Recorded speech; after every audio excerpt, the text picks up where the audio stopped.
Угостители, текстилни работници, трговци па и новинари. Наголемо се множат алармите за најави за губење работни места во земјава поради корона кризата. Дејностите во кои работат десетици илјади вработени се подготвуваат да стават клуч на врата. Само во трговијата на нешто повеќе од 29.000 работници им се закануваат присилни откази. Алфа ги праша надлежните колку работници останале на улица и во време на епидемија кога на голема врата се бркаат работници, од Агенцијата за вработување ја објаснија процедурата без точно да прецизира за колкав број се работи.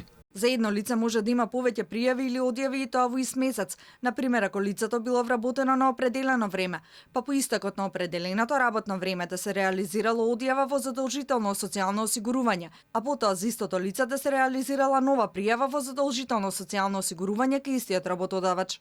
Но она што дополнително загрижува се информациите што се шират по социјалните мрежи, каде што голем дел од луѓето се и повеќе загрижени. Па така и покрај субвенциите на владата без работа ќе останат и медиумски работници и новинари. 10 работници од порталите Локално и Стандард добиле решение за прекин на работниот однос. Дополнително за своите работни места стравуваат и илјадници вработени во странските компании, каде газдите добар дел од работниците ги испратија на принудни одмори, но прашањето е до кога тие ќе траат. Тешка е состојбата и во текстилот, каде исто така се алармира за загуба на работни места. Околу 200 работници од скопската конфекција Мак Примат останаа на улица. Разошарани излегоа на протест пред Агенцијата за вработување.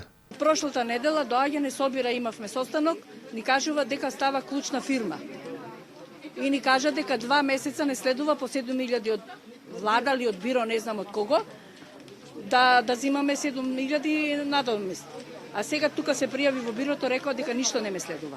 Инаку државата предвиде мерки за оние кои што ќе останат без работа. Граѓаните кои останале на улица ќе добијат 50% од просекот кој го земале во последните 6 месеци. Колку месеци ќе го земаат овој надомес зависи од работниот стаж на работникот. Но она што е иронично е што компаниите кои ги оставиле на улица своите вработени ќе може да конкурираат за државна помош, само затоа што отказите ги поделиле пред да се објават владините мерки.